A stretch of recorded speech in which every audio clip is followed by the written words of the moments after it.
Good morning, and as always, I thank Chairman Ruda for his work on the subcommittee, and I want to welcome our distinguished witnesses here today to discuss the Trump administration's Safer, Affordable, Fuel-Efficient Vehicles Rule, otherwise known as the SAFE Rule.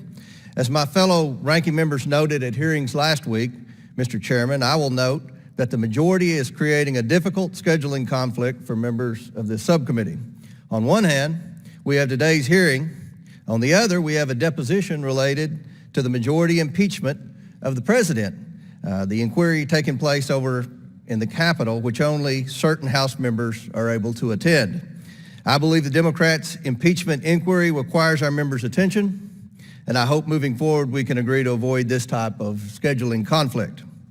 Moving on to today's topic, President Trump promised the American people that his administration would address and fix the current fuel economy greenhouse gas emissions standards. The United States needs certainty in its regulations. This means that we should adopt one national standard for state fuel economy standards, not a patchwork of regulations that differ from state to state. By withdrawing California's federal waiver, we are a step closer to one national standard for fuel economy and emissions. One national standard provides a regulatory certainty that the automotive industry craves and makes the proposed Safe Vehicles Rule one step closer to becoming a reality.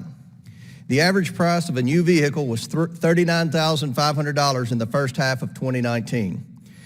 That price tag is way too high for a majority of Americans. Instead of buying new cars, Americans will continue to drive their old cars, which have more safety hazards and are much less fuel efficient. EPA and DOT have been working tirelessly to finalize a rule that will save lives and strengthen the economy.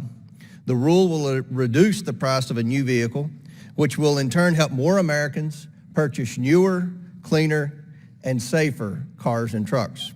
The SAFE rule is good for public safety, good for the economy, and good for the environment.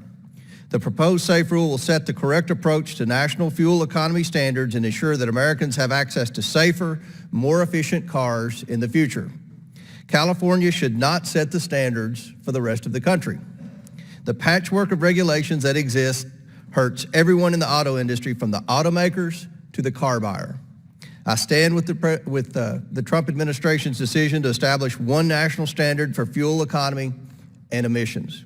The proposed SAFE rule will save lives and promote economic growth throughout the country. Again, thank you, Mr. Chairman, for today's hearing. I look forward to hearing from our witnesses. Thank you.